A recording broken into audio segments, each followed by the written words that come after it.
Hello, everybody here in the space and in the screens, behind the screens, following our YouTube screening. My name is Henna Alice. I'm going to be one of your facilitators today in today's climate talk of the Young Climate Campus Berlin. Today we're focusing on the field of action, traffic and mobility, and it's going to be very exciting. But Joshua, could you say a word about Kippung Collective, because both of us are coming from there. What are we doing? Yeah, hi, also from myself. My name is Joshua, and we are both from the Kippung Collective, as we said before, and they also can see our logo. And yeah, and at the Kippung Collective, we have a lot of different interests and diverse ideas, but we are all united by the commitment for climate justice. And yeah, we work together and we were founded in 2019. So yeah, we're doing this for 2 years now. And we design and create workshops and learning platforms for climate justice and also from intersectional issues, like, for example, democracy or activism, gender. And also we work together with a solidarity-based community. But when you have questions to our collective, you also can find our website in the chat now.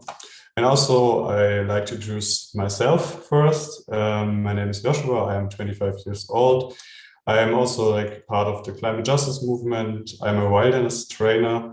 At the moment, I'm studying environmental education in Eberswalde, which is a small city next to Berlin. And now I give to Henna Alice. Yeah, thanks, Joshua.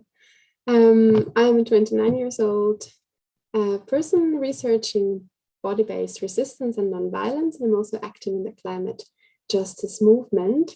And before we go deep into the topic of traffic of Young Climate Campus today, I would just like to remind you about our netiquette, so how we want to work together.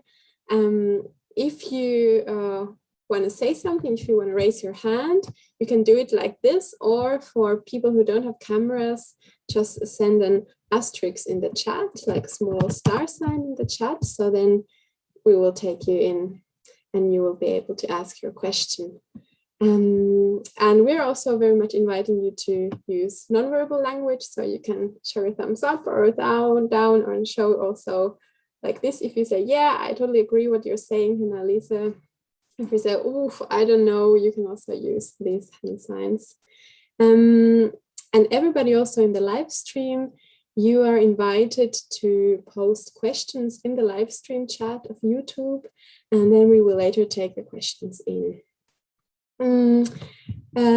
For everybody, Joshua will be today also our awareness person. So if there is anything concerning discrimination, or if you don't feel fine in this event, you can just write him in private chat.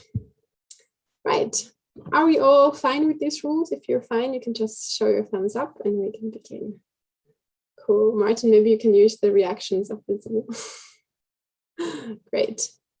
All right. So now I'm passing to Yannick to present this project, Young Climate Campus Berlin. What is it about?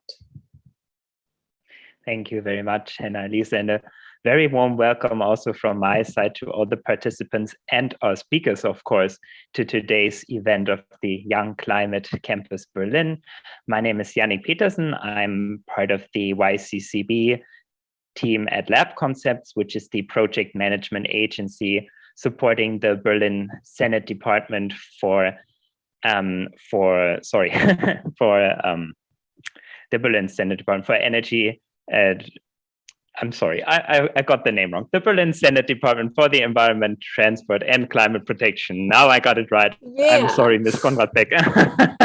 Finally on track again in the creation and conduction of the Young Climate Collaboration Berlin YCCB project. Here we got it. The Young Climate Campus Berlin is a series of climate talks focusing on the 6 action areas of the Berlin Energy and Climate Protection Program 2030, the BEK 2030,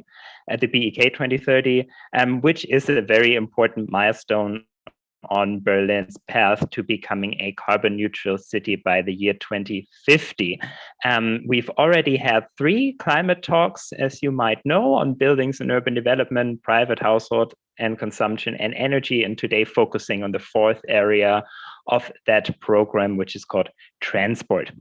But a few words basically about the project. The YCCB project is aimed primarily at young adults between the ages of 18 and 28, for them to, in this part of the process, learn about the different action areas of the BEK 2030 and identify open questions, open action areas, fields where there is something missing, and then take that to the Young Climate Conference Berlin, taking place as a digital event from the 17th to 19th of June, where you can devise or formulate those open questions and point into concrete claims in a very participative and interactive way, workshop, and we're also having a simulation game at this conference.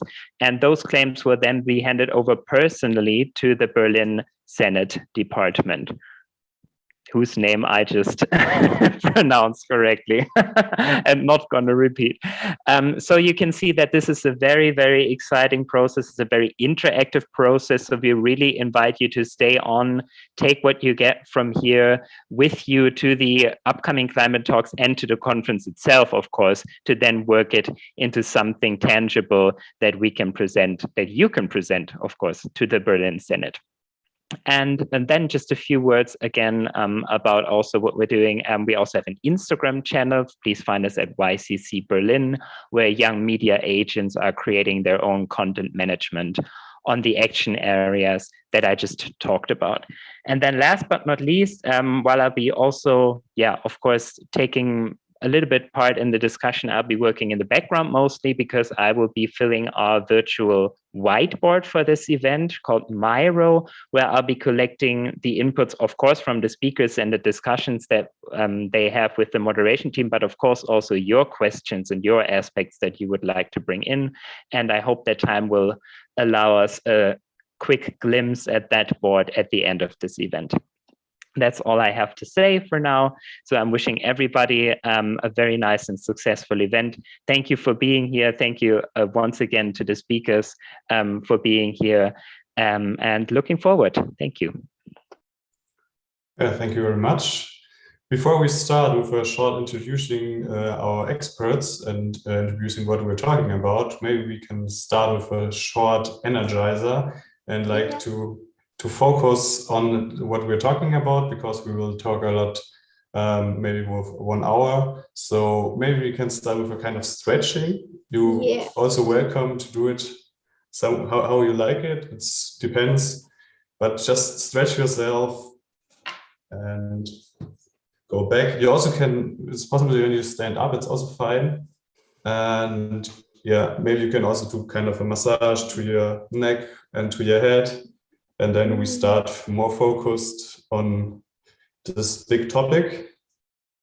Okay. Yay. And we also will do some energizer until in the talks, because when we talk so a longer time, it's always good to have some breaks. Okay, but now I want to introduce you what we're talking about today.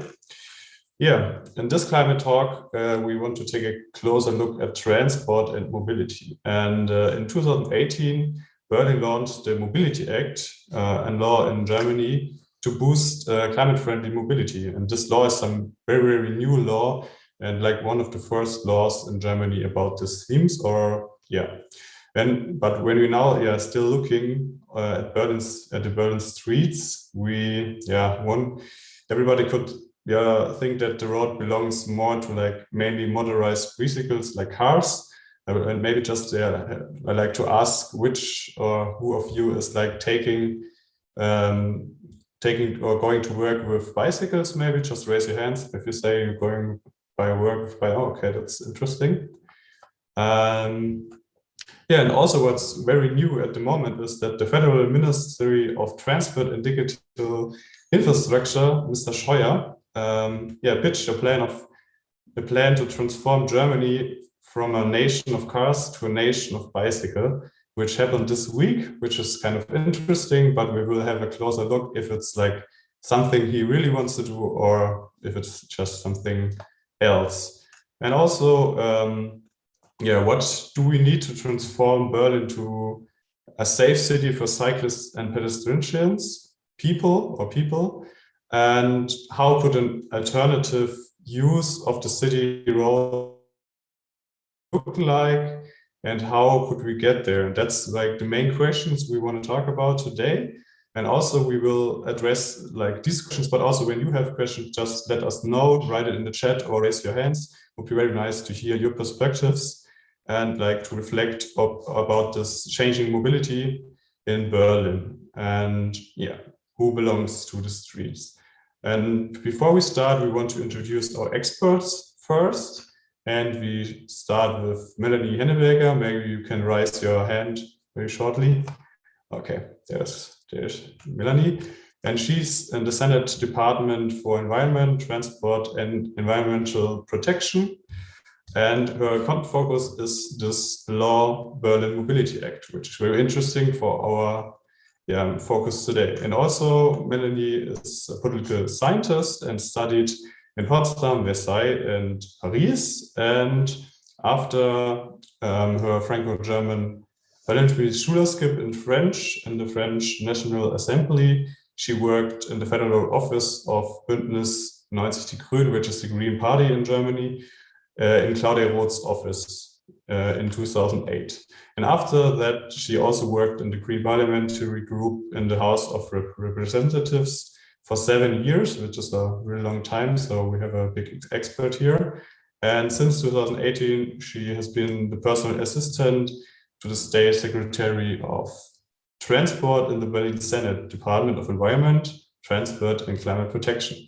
And in this role, she was closely involved in the creation and implementation of this Berlin Mobility Act. So nice to have you here. And I pass on to Hannelise. We can give an applause. Hi, Melanie. It's good to have you there. Yeah. I also have a just very quick question to Melanie before so my question is, what was the color of your first favorite bike? As a child, do you remember? What was the color of your bike? Your own. I think it was green, actually. The first bike I really remember. I had bikes before, but the first bike I remember was green, but it wasn't really a favorite bike. Okay. So. All right. So maybe we. I really don't remember my first bike. And I don't remember any photos of it, neither. Okay. So, I don't know what happened. But something happened, somewhere you learned. Okay, then I will present our second expert, Dirk van Schneidermesser. He is a social scientist and research associate in the project Co-Creation and Contemporary Policy Advice in the Institute for Advanced Sustainability Studies in Potsdam. Wow. Dirk was also one of the first people involved in the Berlin bicycle referendum. So he was initiating this referendum a couple of years ago. And he's also a co-initiator of the network of bicycle-friendly Friedrichshain-Kreuzberg district of Berlin. He's also active in the board of Changing Cities, and he made his dissertation on sustainable local transport. I hope I got it right. And Dirk, maybe you can tell me, can you remember when did you learn to ride a bicycle? I can remember. I don't know exactly how old I was. I must have been maybe 4 or 5. And I was riding. It was next to a lake where that we lived near to with my parents, and my father was like holding the back of the seat and pushing me, and then he let go, and I didn't know he let go. So I was fine, but then once I realized he let go, then I fell over. I think this has happened to many of us. It's actually also happened to myself. I think it's a classic story, no? It's a classic story. Moment of freedom and then horror and realization. Yeah, but we learned. We learned. Cool. So all these personal stories about transport that we have, but I have now an association ball in my hands, and I would like to pass it on to everyone here. And the word is transport. What do you associate with it? So I'm going to pass it first to Gulshan. What do you associate with transport? Gulshan, you can just take the ball and shake it and say the first word that you associate with transport. Mobility. Mobility. Please pass the ball to the next person. To Agate. I was about to say mobility, but I think I'll say movement then. Actually, sorry, yeah, movement. And I'm passing it to Jana. Freedom. Passing it to Joshua. Joshua, you're still on mute. Freedom. Pop-up bike lanes, and I pass on to Mrs. Conrad Beck. Yeah, thank you. Freedom, mobility, and a lot of fun, of course. And who do you pass it on, Frau Conrad Beck? I pass it to Yannick. Hard to ride and catch a ball at the same time. Safety. And I pass. We can't see him catching it, but I pass it to Martin. Yeah. Martin, you're on. Yeah, shaking and connection physically. And to whom do you pass it on? We still have two people who didn't get it. Melanie? Yeah. Melanie, you're muted. Try for my micro, yes. City design. And I pass it to Dirk. Dirk, are you there? Oh no, frozen. It's okay. frozen. Oh, we lost Dirk. Oh, no, we need Dirk. No. I hope he comes back. But Yoshi, maybe you can just tell us what's going to happen today. Yeah, I think that's fine. Yeah, today we before we have always the reference to the Berlin Energy and Climate Protection Program 2030, because there are a lot of challenges we discussed before also. And yeah, Berlin has set itself the goal of becoming a climate neutral city 2050, and other bigger cities also around the world are responding to the challenges of this climate change and also about climate justice. And with this program, they want to solve it fast as possible. And with this talk, we want to look deeper into these topics and asking and discussing how we can make it work. And in the talks before, we talked about the climate talk building sector. We talked about private households. And last week, we talked about energy and Berlin as a solar city. And you can find everything the weeks before also on YouTube when you're interested in these talks too. And yeah, and today we're focusing on traffic and mobility, as we said before.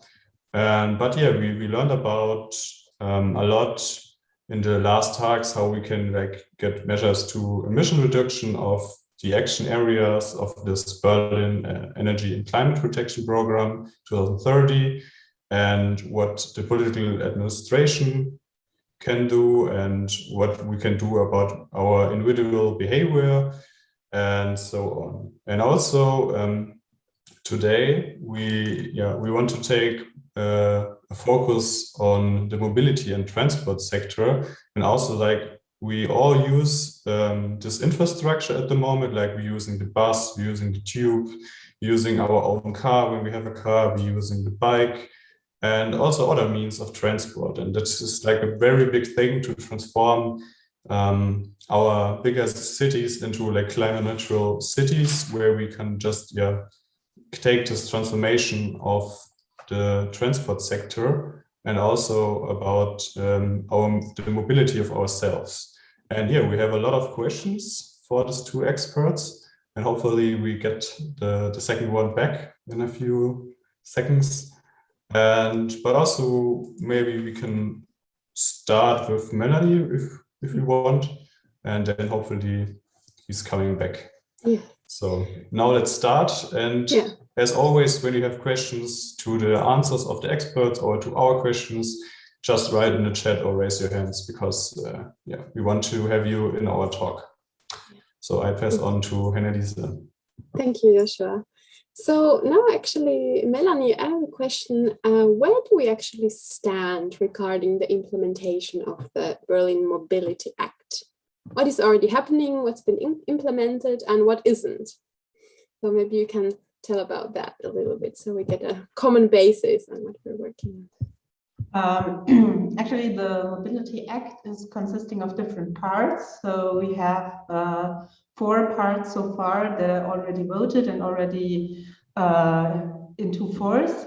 It's the general part, it's the part about public transport, and the bicycle part, and the last one, this was voted this year, it's food traffic.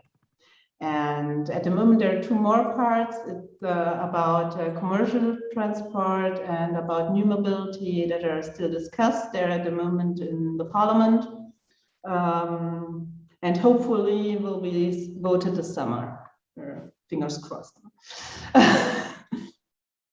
So it depends a bit on the subject, how far we already got in implementing the measures. And of course, there's so much written in this mobility law that it will take some time to do everything. But I think we already started a lot. For example, the bicycle network it's not on the street, but we have a plan, and it's about 3,000 kilometers in Berlin. So it's huge, it's really huge. And it's a lot bigger than the last one we had. And I think that's really a unique point in Berlin. And when it will be implemented on the street, I think that would be great. We have one, for example, we do a lot about junctions. Of course, we have so many junctions in Berlin that it will be hard to construct and have more safety at all junctions, but at least in the law, we have to construct or reorganize the first year 10, the second year 20, and the third year 30 junctions. We're in the third year now. And we also started 2 pilot projects about safe junctions, a bit inspired by the model of Netherlands that are quite known about junction design. And it's not really easy to adapt everything to German law, and also the junction design in the Netherlands is thinking more sometimes about the bicycles than about food traffic, and I think there we have to adapt a bit, but I think we will have 2 good pilot projects, I hope. Okay. And on food traffic, we're just starting, as the law was voted in February, but we are at the moment discussing 12 projects with the districts, and we'll have 12 pilot projects, so at least 1 in every district that's written in the law. So I hope that in summer we'll have some kind of overview which kind of projects we'll do at the beginning. So things are buzzing, things are coming. That's good to hear. Now I have actually a question to Dirk. Good to have you there back. I'm often, when I'm riding bicycle in Berlin, there are many roads where I have a feeling I kind of, as a cyclist, I have to fight for my space with the cars and feeling kind of unsafe. So my question is, how do we make pedestrians and cyclists equal users of the urban space in relation to cars and other motorized vehicles? How can we do this? And will the Mobility Act suffice to achieve this, or do we need something else? Well, I think the Mobility Act will help us along the way. It will get us a good start. It won't actually do enough to equalize the space that is attributed to the various transport modes. That is because currently we have about 60% of the space attributed to the automobiles in Berlin, also traffic space, and a bit more than 20% for pedestrians, and 3% for the bicycle. Now, that's just sort of like numbers on what the spatial distribution is now. So that brings us, however, to the difficulty of saying what would be an equal distribution? An equal distribution would be, of course, I mean, if we have, say, those three modes, 33%, 33%, 33%. But I don't know if it would necessarily be the optimal thing to have that type of a distribution. Because I mean, for example, the bicycle needs space in a different way than the pedestrian does, right? And so I don't think that it's so much about equal space. I do think that those, like, you know, just like a look at the division or the distribution of the space is helpful to say, okay, who's enjoying a lot of privileges here? And there we can see that clearly the car is enjoying a lot of privileges.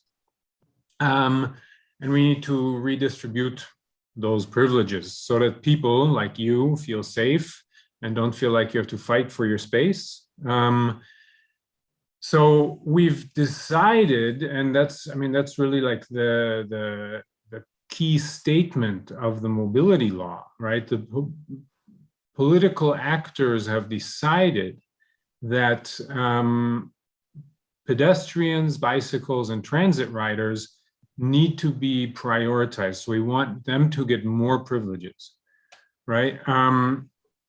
Now, that's a good start, and that's a good decision, and that's all anchored in the law.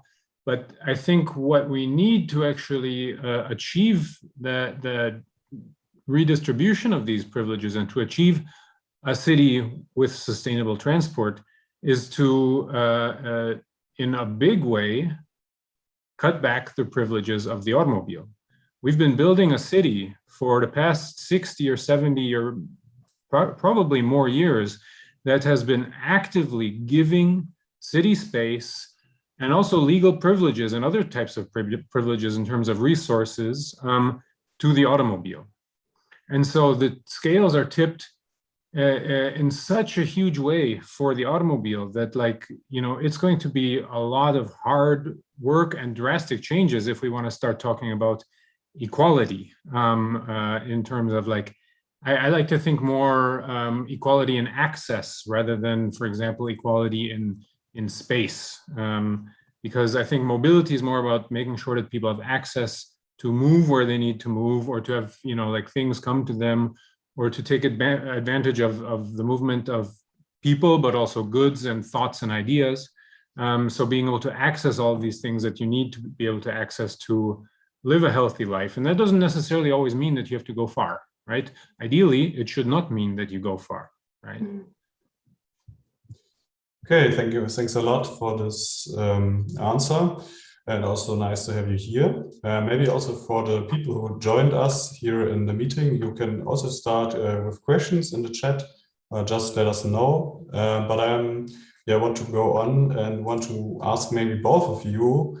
So we talked about a lot about the mobility and privileges, but I also want to ask, what are the biggest problems at the moment to solve in this Mobility Act? And yeah, just you can ask both, and maybe Melanie starts. It would be nice to hear something about the problems. Problems on the Mobility Act, yeah. I think the fundamental problem is the federal law. The federal law about traffic. And because we have a privilege of public transport, food traffic, and bicycle traffic in the mobility law in Berlin, but the federal law is the contrary. It's about priority to cars in the end, or it's all about that cars should not be restricted. And always, if you want to give space, or even if you want to have a cycle path, a pedestrian crossing, whatever, you always have to prove that you have a dangerous situation. If you want to reduce speed in the city, you need a dangerous situation. So you first have to have the accidents or the people killed before you can't prevent, and you can't just distribute space as you want. And that's quite difficult. And so you always have to try to redistribute space, to have the privilege of bicycle and foot traffic without violating the national law. And that makes everything quite a lot more complicated. Another thing is about people working in the administration. We would need to have a lot more people working on it than we have, especially in the districts. Mm-hmm. Because to rebuild space, you need a lot of people working on it, you need a lot of money, and Berlin was quite poor for quite a long time, and now after Corona, it won't be that easy anymore neither. So we'll see how it will go on, but that we need also measures that are fast, not as complicated, and to develop faster ways of creating infrastructure. That's our ambition, but it's not easy. And I think with the pop-up bike lanes, we had a first success, and I think we have to go that way, that we use more temporary measures that then at the long terms will stay. And let's see if it can also work for traffic or other measures as well. But everything that's more construction work is needed, it's more complicated, also legally. Mm-hmm. So thanks a lot. Maybe Dirk wants to add something, but I have also some kind of other short question. Maybe you can answer in like 3 sentences. It would be very nice. I know it's like a very hard question because it's a kind of new idea. But yeah, Mr. Scheuer pitched this new idea about bicycle count in Germany. Maybe you just can sum up if it's changing something or not, or what is changing maybe. Would be very interesting to hear from you, Melanie. What do you think about this bicycle plan from Scheuer, our Federal Minister of Transport and Digital Infrastructure? It's always good to have a plan that's better than the last plan. And actually, we're quite happy to have more money from the federal government, but we don't have more persons that can work on it. That's a problem. So, but of course, it's better to have a minister that makes something than a minister that didn't care. But the fundamental problem is still there, the laws that didn't change. So it's good, it's better, but it's not enough. Okay, so is it just hot air? Is it just good PR for the ministry? Dirk, what do you think? What is the biggest problem at the moment hindering the mobility and transport transformation in Berlin? Well, I think it's a bit more than hot air, but I think it is also a lot of hot air. So I mean, yes, it's a step in the right direction, but it's much too small of a step. The problem is, of course, and Melanie, you mentioned this already, that there's simply not enough people to spend the money, even if the federal government makes it available. The people who have to build infrastructure are at the state and the local level, mainly even the local level. And the people in the administration who are responsible then for doing this, there's not enough of them. So in Berlin, the public administration fell victim to austerity policies for like 15, 20 years, right? And there are simply too few public servants to handle big, important tasks. And that's a problem for building bicycle infrastructure, but also pedestrian infrastructure, also buses, also trams. And we've got people also in the administration in Berlin, they are older than the average. Yeah. So they were trained basically to build the car city, many of them. And so in that sense, it's a management problem about how to manage an administration that has learned and done something completely different than what we need them to do now, right? So our elected representatives are the one who need to manage this transformation process. And that also means transforming the administration, right? The Green Party is now in charge of Berlin's traffic administration. They've unfortunately not initiated enough of the necessary changes to recognize the scale of the task and the expectations that people like me, but also very many other people have regarding this task, right? I'm not saying it's an easy task. It's certainly not. There's one district in Berlin of 12 districts that shows promising signs, yeah? And that's Friedrichshain-Kreuzberg. That's the district where I live and where I'm also active there, also talking and trying to help the administration and the politics where I can.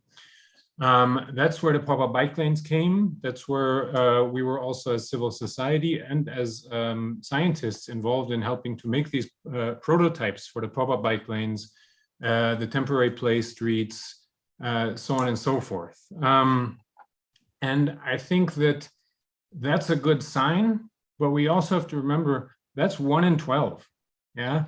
And we have all, it's not that, you know, it's a failure to align political leadership. I mean, we have 5 or 6 districts where the same Green Party is in charge of the transport administration.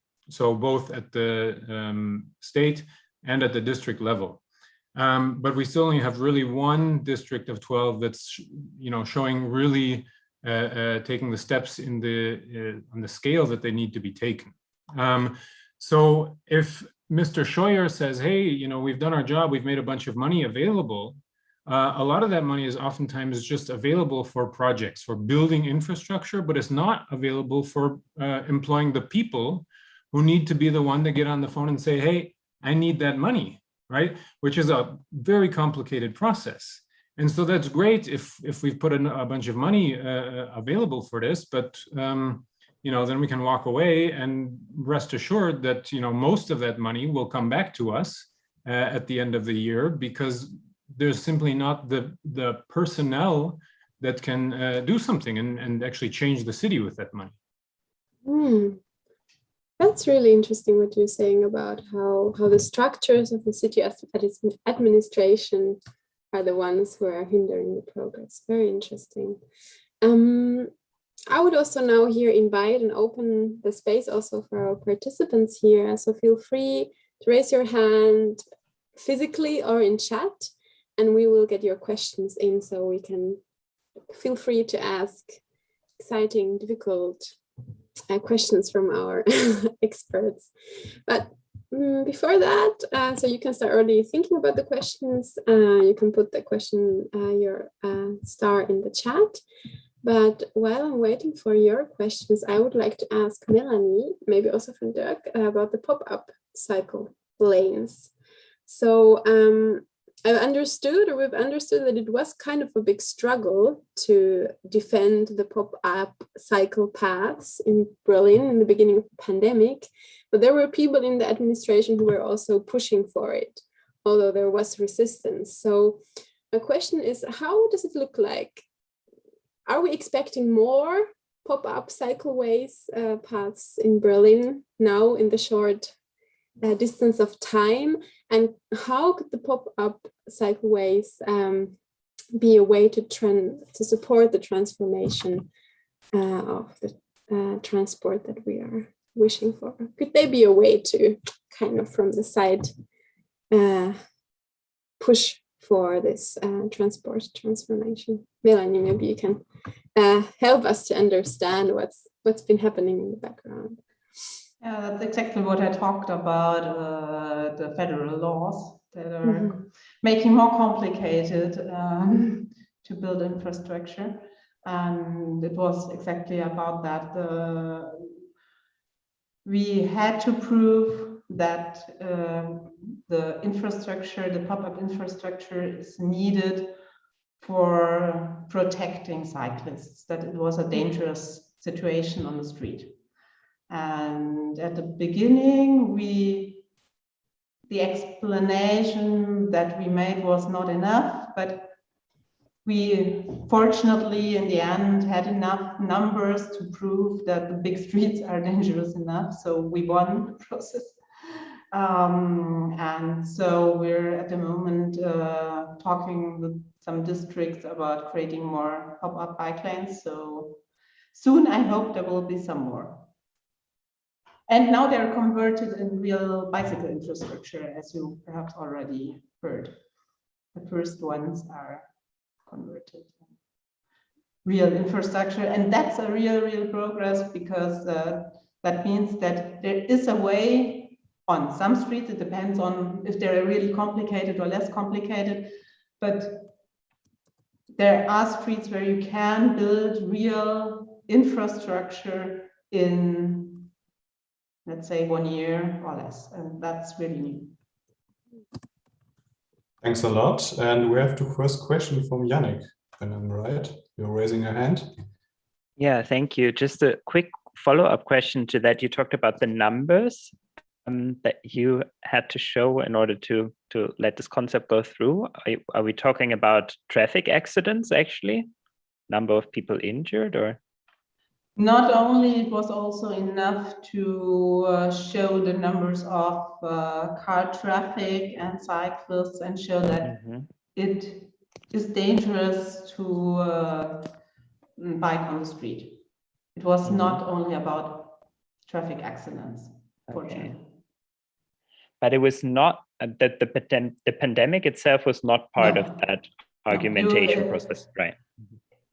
Actually, it was never, it was just part of the communication. It was not we never tried to have it in the legal argumentation, but the court stated clearly that pandemic wasn't the reason for constructing infrastructure. Okay, thank you. Yeah, maybe also like to, there's another question from Agathe. You can start. Thanks. That's fine. Okay. I had my question was, with all the projects you're trying to implement, do they come from a concrete example? Is there like a city in the world that sort of where you base your project on, or is it taking from one place to another? I also have another question, but that's a bit of a different topic, so maybe I'll wait.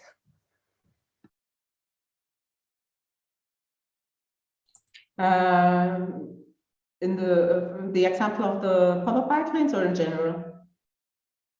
More in general, actually.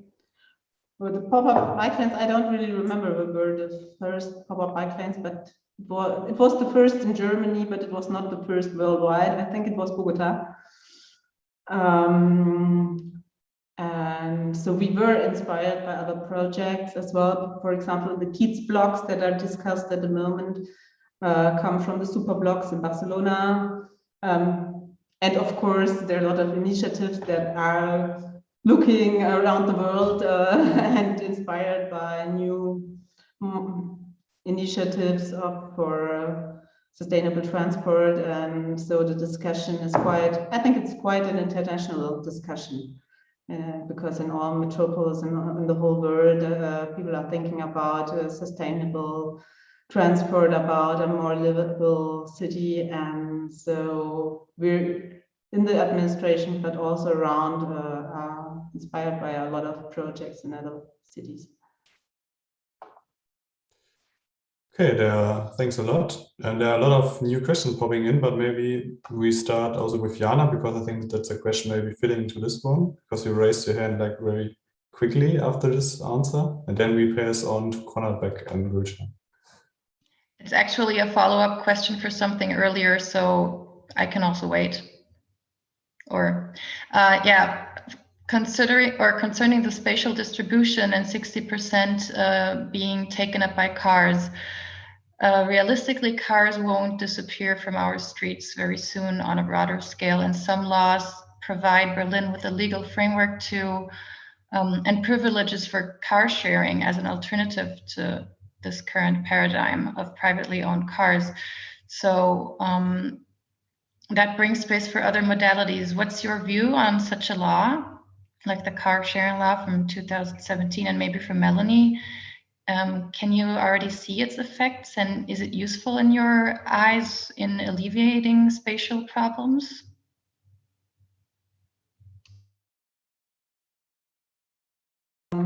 Actually, at the moment, we're discussing a law that will apply the German federal law on the Berlin level for car sharing and other sharing modes. And it's quite an interesting debate because it's a lot about how should these shared modes of transport, how do we want to have to, is it enough if they're here, or do they have to be directed in some kind of sense? And I think they can have an enormous impact, but it's not absolutely automatical. And I think you need to have some possibilities to direct or to enforce, for example, that they're in the whole city of Berlin, or that it's not cheaper than public transport, or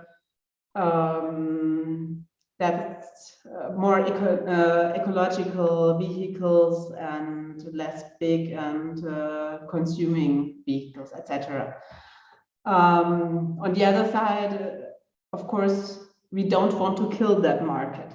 So it's like, how much can you regulate? Should you regulate or not? So that's the discussion at the moment, and it's at the parliament at the moment, the law. So we will see what will come out.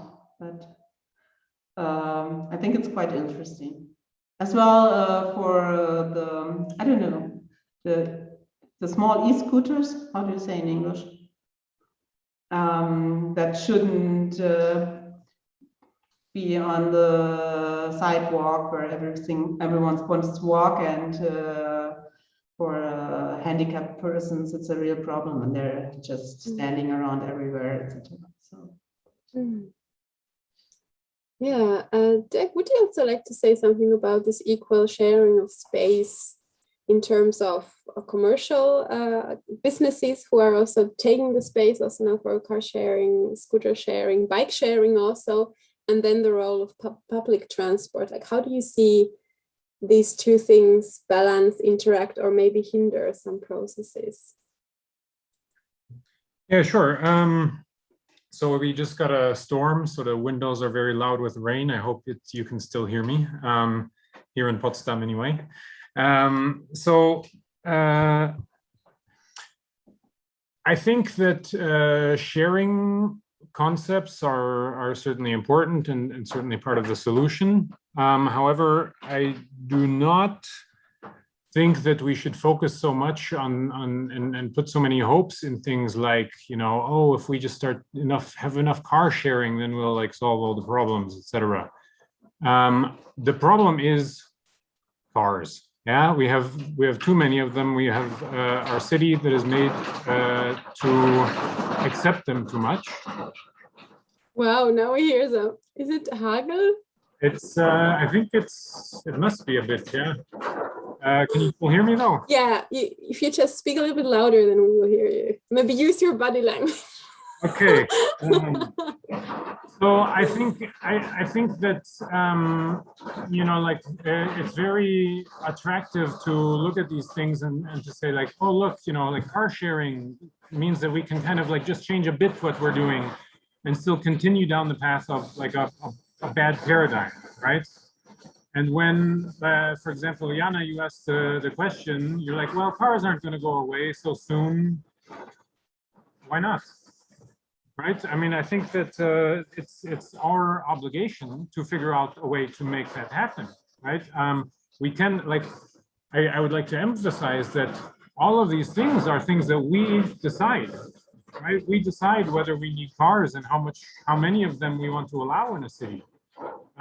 We decide where they can go, how much it costs to store them anywhere, or if they can even be somewhere. Right, and we have also acknowledged the notion that the car idea or the car paradigm is one that hurts the environment. It's dangerous to us as people traveling through the city. It causes bad air that we breathe, and it destroys our local economy, and it hurts our social cohesion. I mean, because cars take up all of our public space, which is our most valuable democratic good. We have like forgotten how to deal with one another, how to interact, how to meet one another, and come together and talk about our differences and our commonalities. And so I think that really we need to think much bigger, and I think we need to not accept things like, oh yeah, well, we've got a lot of cars, so probably we won't be able to deal with them. I think it's our responsibility to figure out what is the city that we want and how can we get that tomorrow and not in 20 years. Beautiful. So, yeah. So there, I don't want to talk too much about like, ooh, if we like make some parking spots available for car sharing, like maybe that's great. Like, I think that is a bit distracting from like the conversations we need to have that are bigger. All right, so asking the right questions. It's also interesting how we speak about transport and the connection to democracy and our space in the city. So I see I have one question from Konrad Beck and one question from Gulshan. I will take them in, but first I would like to hear from Dirk and from Melanie. What could we as civil society do, movements, individuals, groups, to put pressure on the politic so that we can also shift this imagination? Now we talked a lot about administration, we talked about companies, but what about the role of civil society? Like now also the federal, we will choose the new federal government in the autumn. Like what's the role? Maybe you have some impulses to give for us. What could the civil society do to put pressure? Melanie, Dirk. Sure. I mean, I can go on for a long time about that. So stop me if. Right. So I mean, as somebody who was working on the bicycle referendum from the beginning, that's a civil society group that we brought in as citizens. This idea that we need legislation, right? Because we had been going around and talking to politicians and talking to administration, talking to people, and everyone was like, yeah, we need more cycling, yeah. But still, we live in a car city. And so we were like, okay, this, everybody agrees, but still we have a car city. And that kept happening for like, 30, 40 years. Everybody being like, yeah, more bicycles and stuff. But and so what was really important for me was, look, it's possible as a citizen to make something happen like a bicycle law. And we started in the end of 2015. And by the middle of 2018, Berlin passed Germany's first bicycle law as part of the mobility law, right? So it's not like we have to stand by and watch our city be bad. Right, we have the power to change things, and it's not easy. I mean, I'm not saying like it's for everybody to take this path to like devote 5 nights a week of their free time to doing this, and it takes time, and there are hurdles on the way. But it's certainly within the realm of possibility, and that's what democracy is, and that's what living in it is. And so specifically, also Melanie, you mentioned the Kiez blocks before. So if we're looking at Berlin, something that you can do now, Changing Cities has already helped to initiate 50 Kiez blocks initiatives in different neighborhoods in Berlin. So, and there we're suggesting the path of using the so-called citizens Antrag. I don't know how you say it in English. Is it like an application? Yeah, so it's basically like on the district parliament, if a parliamentary fraction, so a parliamentarian says, hey, I move that we, have ice cream for everybody, right? That's like an Antrag. And then they talk about it and they debate it. And citizens can also make one of these if they bring it in. Usually it's only parliamentarians who can do it. But if you gather 1,000 signatures, you can also make one, right, as citizens. So we are working on that, and this idea of the super block or the low traffic neighborhoods, like they are in London, doing them a lot right now with actually very, very promising results. Or ideas like the circulation plans from Belgium or in Ghent, or also Utrecht and Groningen. They have a lot of these things. And so, you can join one of these Kiez blocks initiatives or make one yourself. Also, the mobility law, paragraph 44, paragraph or 44.2, pretty much already says that the entire city has to be a Kiez block. All non-main streets need to be made in such a way that the motorized traffic cannot go through, right? So we have, we have the legal tools that we can use. We don't need to wait around, but I don't see anybody going around planting trees in the middle of the street to make sure that those options are being used, right? So I think that, we can also, as citizens, point way more to that. And of course, always just making known that this is what we want. And when people say, "Oh yeah, but like my friend is it's always the nurse who is a single parent and moves every second day and has to work the night shift, who like is referred to, and it seems like Berlin is made of these people who theoretically need cars. But the people who actually are dependent on their cars because of the way the city is right now it's a very small amount of people. I mean, a minority of people in Berlin own a car, right? So I think we just have to make this this idea clear that the people who really need cars, they can still use them, and that's fine, but we can still get rid of 90% of the cars and have that happen. Right. That's a demand that we as citizens and we as civil society need to also make clear and continue to bring and not to accept these pushback or these ideas from the 60s that we all sometimes get as a response. Okay. Melanie, you want to add something? Like, you're in the city administration. What do you think if we do as a civil society that would move this institution you're in to implement? Public debate is really important, and also initiatives like Kiez blocks, etc. You see the influence on the politics, and then from the politics to the administration, but as well supporting us or the districts when they do project for transforming mobility. Because often if you have a concrete project, then the people are the loudest aren't the people that are for the project but against. And then you have all the people that will want to save the parking space, they're all nurses that have to go at night, that's exactly right, or handicapped. Of course, yes, we need solutions for those people, but that's not the majority. And sometimes in this debate, you really have the impression everyone is against. So you have a concrete project and you make a gathering somewhere.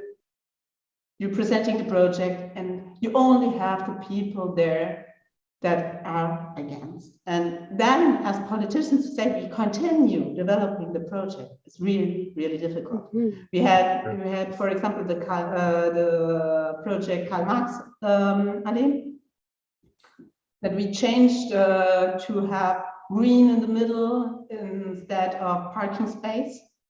So we had so much opposition from the people, from some people living there.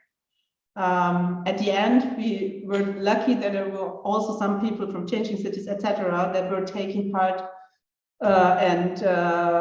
So we were lucky that we could end the project because there were also people that were voting in favor. And that's so important. Okay, thanks a lot.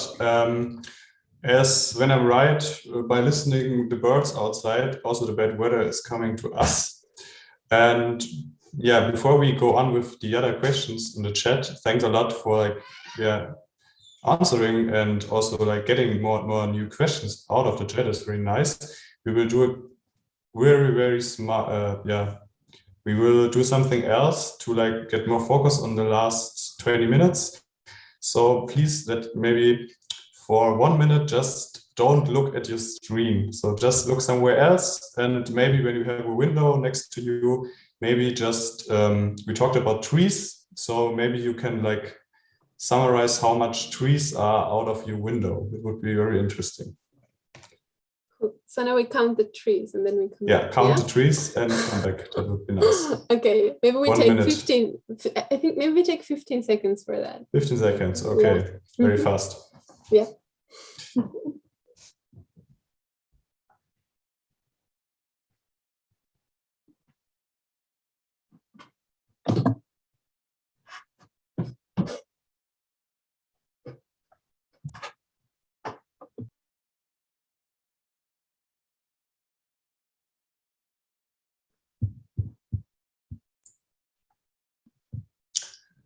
Okay, nice to have you back. So maybe you can write in the chat how many trees you counted. Very interesting. And yeah, and then we go on with, we have people with no trees. I don't know, I have 5 also. But yeah, we want to go on with the questions of Gülcan. If you want, you can just ask by yourself, or I can ask if you want. Gülcan? Oh, so my question was, so I have 2 questions. First one, I think you have information on what share of Berlin's population that use bicycles, maybe 30%, 20%. I just wonder what's the share of the population.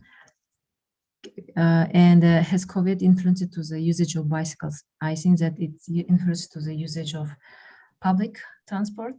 Maybe it has increased usage of bicycles. Just I wonder. Thank you.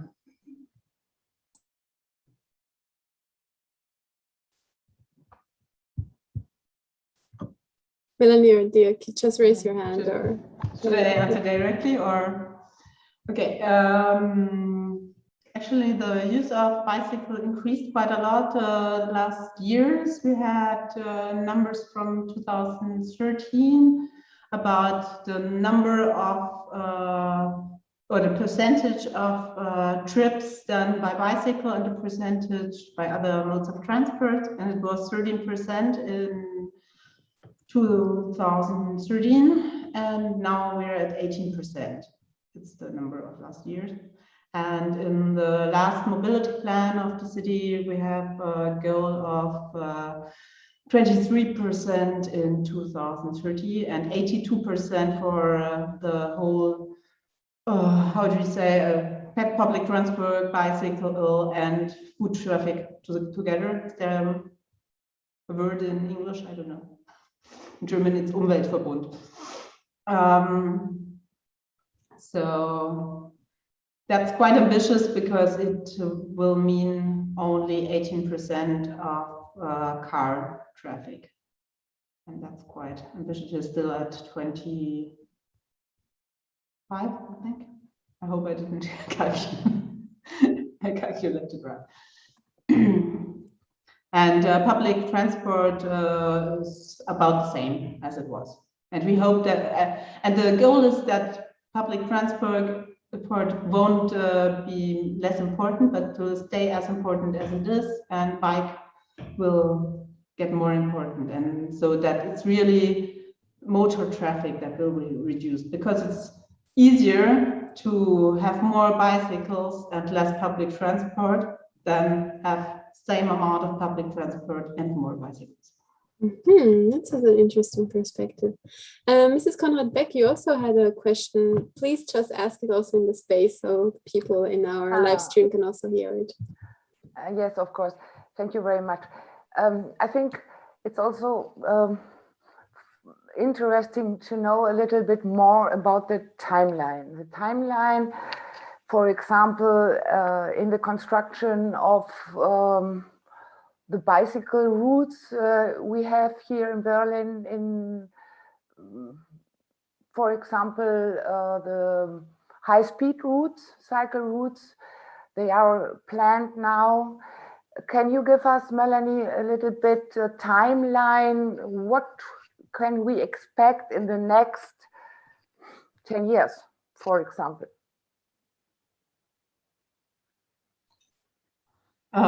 The high-speed routes are the most difficult to build, of course, because that's a quite complicated legal process. I don't know the word in English, Planfeststellungsverfahren in German.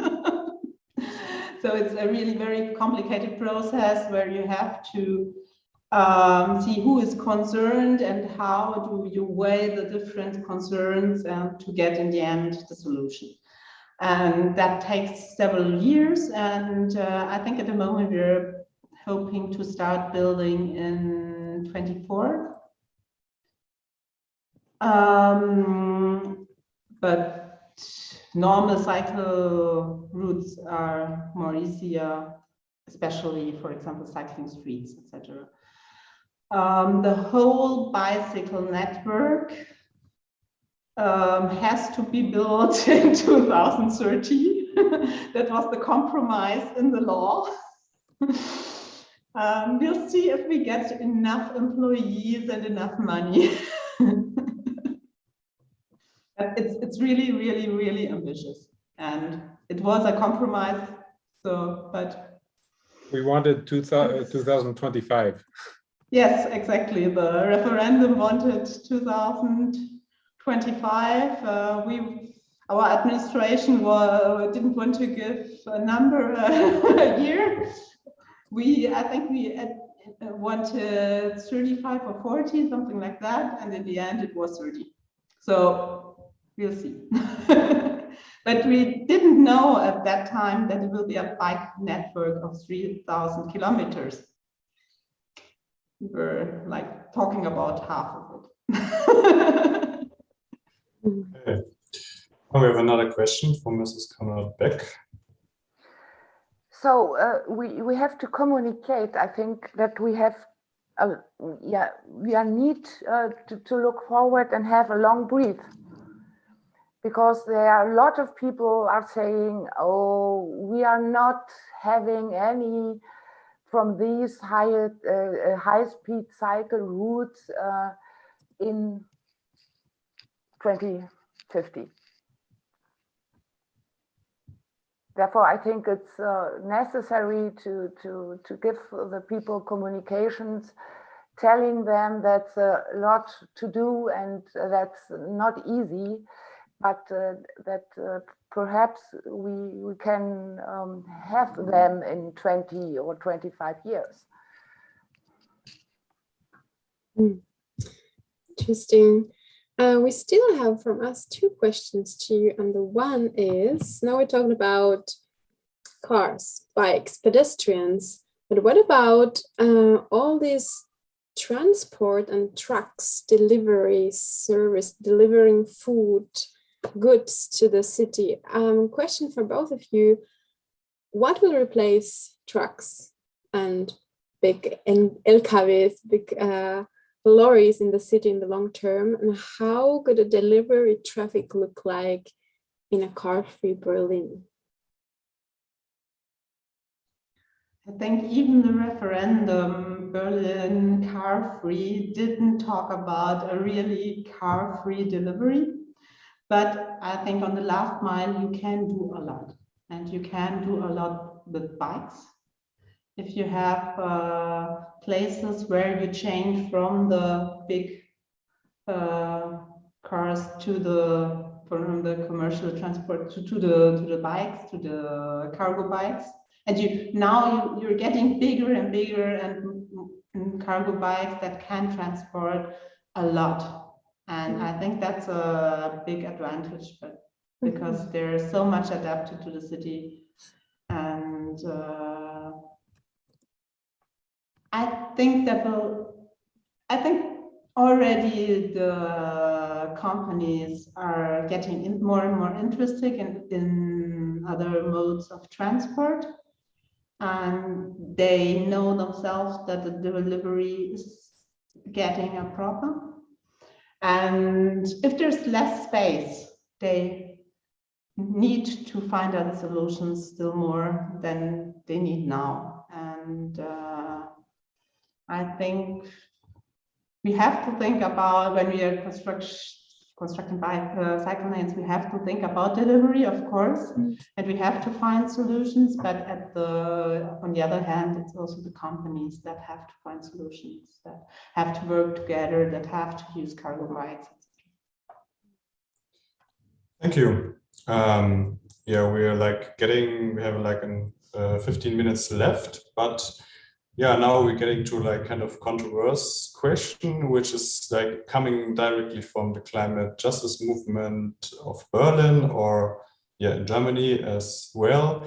In last year, there was like a kind of new movement coming up. Like, for example, we have this conflict with the Dannenröder forest in Hessen, which is kind of a district in Germany where activists try to stop a highway through a forest.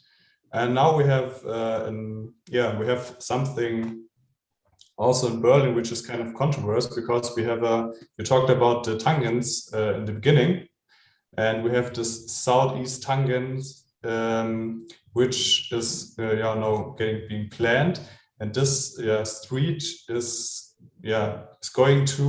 will be through a forest, through the Wuhlheide.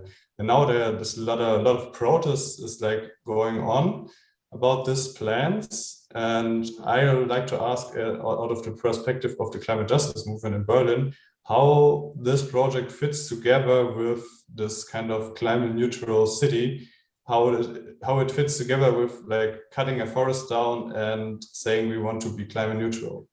That's something controversial, and maybe also Dirk can add something. But first of all, we want to start with Melanie. Okay, Dirk is laughing, so let's see. Part of the coalition contract, I would say.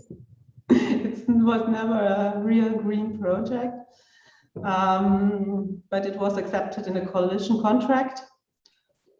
I think there were streets then. I think it's not good to cut down trees at Wuhlheide, that's for sure. But you can argue that it's good for people living at other streets that are really polluted by traffic, that will have less traffic. But of course, you can have also other opinions. But we accepted it in the contract, and now we try to plan it as environmentally friendly as you can plan it. And there were some parts, for example, of the forest that were more important than others that were now saved. So it's kind of trying to make the best out of it. Yeah, but thanks. But maybe let's ask Dirk something something which is really fitting to it. So does it mean that more streets are like taking less cars, or is it like, how is it like fitting together? Because there's something I want to know, if it's like some, I don't know, scientist information about if more streets are also saying that there will be more cars, or yeah. Yeah, so this is sort of this myth that we've known for. I mean, I guess the most prominent paper about it, I think, was written in 1974 about the induced demand of streets, right? So if you build car streets, you will have more cars. Yeah, that's the idea of induced demand. And this is a common thing, however, that even now, you know, close to 50 years later, we allow this and repeat this false idea that building more streets will somehow help certain people who live on busy streets. I mean, the science on this is clear. It will not. If you build more car infrastructure, you invite more people to travel by cars, to buy cars. And the best scenario here is that for a short period of time after the opening of a new car street, there are fewer cars on a different street. But this is a short period of time, and then there actually become more cars even on that other street, right? So nobody is helped by this. And what we're doing when we build roads like that, regardless of whether they're going through places that used to be forests or not, is we're cementing into the future. I mean, like, think about the life cycle of a road, right? We're like literally cementing into the future, for the next generations, a method of transport that we have already decided is not the one that we want now, right? So, I mean, for me, like, you know, that is it's a crazy idea, and I think we also need to be really, really careful that we also don't accept and don't repeat that argument that, you know, a certain road somewhere will allow will like help certain neighbors to have less cars in front of their house, because this is, you know, this is the way that we've created sprawl, created neighborhoods and cities where people then say things like, oh, but I need my car, right? Well, yeah, because we built a city where you are, you know, many kilometers away from the next place where you can buy food, right? It's a terrible idea. So we need to stop this behavior. We need to stop building those cities. And if we build this Tangentialverbindung Ost, this street that Joshua had just talked about, we are making sure that our children will not have an option about how they travel. They will also say, I need my car, right? And a lot of people say this under the guise of, you know, I need, you know, freedom to move around, freedom of mobility. I need to be free to choose. No, if we build the car city allows only cars, and it makes you dependent on the cars. It forces you into dependency. And that's not only like a mobility dependency where you say, well, there's no other option for me to go buy food other than the car. It's also a financial dependency, right? Like it is expensive to own a car. In Berlin, there only becomes a majority of households that owns a car after a household netto income of 3,000 euros. Car driving is something that really only the rich can afford, and the poor who have to do it, it's a relationship of dependency, right? And so this is something that is not acceptable for us to continue doing, and we really need to do a lot to steer away from. And I think really that is, you know, that's our responsibility, and that's a big responsibility that we have, but we owe it to ourselves and to the people who are going to be living in the city after us. Okay. So if Melanie, do you want to add something? Yeah. I think the last one, yes, and then we come to the end. I'm not a big fan of the street neither, but I think I totally agree that if you don't change anything in the other street, that you will get more traffic. But I think you can, if you build a new street and you narrow, for example, the other street, or if you take out traffic in the other street, etc., you can also change traffic from one street to the other. If that's effective and really the most effective way of transforming the city, I think we can do better with our money, but I think it's not absolutely impossible to have less traffic in front of the people and build a new street. So, And the science points to the contrary. yeah, but they don't. They add the street space. It's not normally. It's not about building a new street and closing or narrowing the other.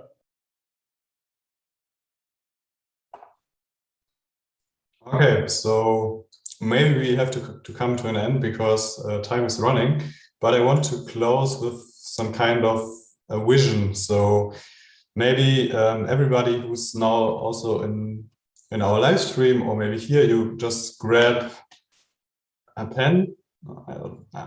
Okay. Okay.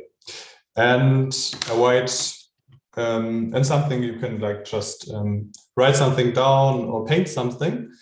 And also this goes to Melanie and Dirk. And so the question is, what is your vision for the streets of Berlin in 2030? So what are the most pressing steps toward that vision? And yeah, just write it down or paint it.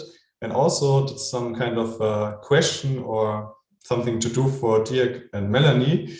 So you have to design a pathway from a suburb like Erkner or Spandau that lies 20 minutes from the closest S-Bahn or to the closest, yeah. And you want to travel to Berlin Mitte, to the German parliament. So how does this path looks like in 2030? It's just kind of a utopia, just a vision. Maybe write it down, maybe paint it down, and Melanie and Dirk, like maybe for 1 minute, you can think about it, then you have to tell us your vision. It would be very nice. I see Jana is looking on the side. What do I have to do? So you can just write down or draw.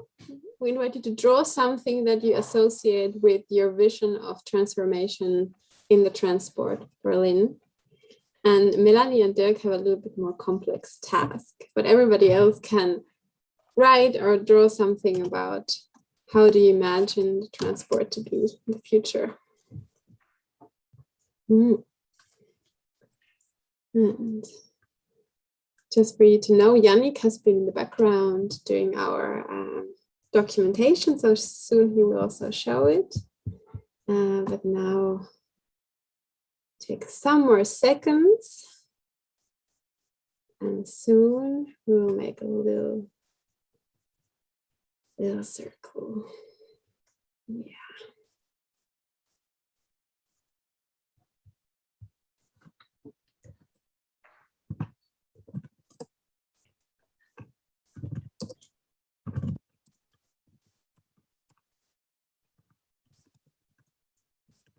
Mm, 10, 9, 8, 7, 6, 5, 4, 3, 2, 1. And what I first want to see, everybody show your pictures to the camera. I will make a little screenshot from your vision. Just Gulshan and Jana are doing beautiful artworks. Just let go of the perfection. 3, 2, 1. Show your picture in the screen. I'm going to make a little screenshot. Dirk and Frau Konrad Beck. 1, 2, 3. Show it. Show it to the camera. 1, 2, 3. And I take a screenshot now. Yeah. Beautiful. So we make just beautiful. And now we hear the master plans from Dirk and from Melanie for this pathway from Erkner/Spandau to Parliament. And you have 30 seconds each. Melanie, can you begin? You can Just I think tell you us. call your on-demand bus that drives you directly to the S-Bahn station. You take the S-Bahn, and then in the end, you take your bike. You rent your bike, and you go to wherever you want. Cool. Dirk. Right. So you walk to the S-Bahn station Erkner, and you take the Regionalbahn to Hauptbahnhof. Then you get out and walk to the Parliament, and it all takes about 1 hour. It exists already today. The next train is leaving from Erkner at 18:07. Beautiful. Okay, the time is mocking us again. So it's time for us to close for today. Thank you so much for being here. We can give us an applause that we did this together on Thursday afternoon, bringing these important topics to the public discussion. I hope so many people were watching us on the live stream. Now I would ask Yannick, in 30 seconds, what were the most important things that you documented on your Miro board about this climate talk? Sure, so that everybody can catch their train at 6:08 or whatever it was. Thank you so much for this discussion. I took lots of it with you. In 30 seconds, you can see some of the orange notes that I took. We need to develop faster ways of creating infrastructure, which mostly also pertains to law, mostly all federal law on traffic, which currently prioritizes cars. So that's about the Mobility Act, right? This is more about what we as citizens can do. So the role of civil society is a big one. It's more about an equality and access rather than in space. And we had a couple of open questions that I didn't mark in orange yet, but we can also look to other places, other cities for inspiration, and also need to think of not only how to replace cars, but also how to replace trucks and generally create an infrastructure where a lot of aspects are part of the solutions, for example, car sharings, but cannot be the only aspect that we take into consideration when transforming Berlin into a safe city for all. Thank you. Okay, wonderful. Thank you, Yannick. So these are also the things we harvest in the upcoming workshop of our conference that take place in June. So keep tuned in, follow us on Instagram, share the live stream with your colleagues and your friends. And next week, we're going to talk about economy and climate. So it's going to be beautifully controversial talks. And so join us also next week, and we will keep on developing plans and ideas how to achieve climate goals and climate justice in Berlin. So maybe we can still all put our microphones on and say thank you and bye-bye. And we're close. Thank you very much. Thank Thank you you so much. Bye. Thank you. Bye. Thank you, Dirk. Thank you, Melanie.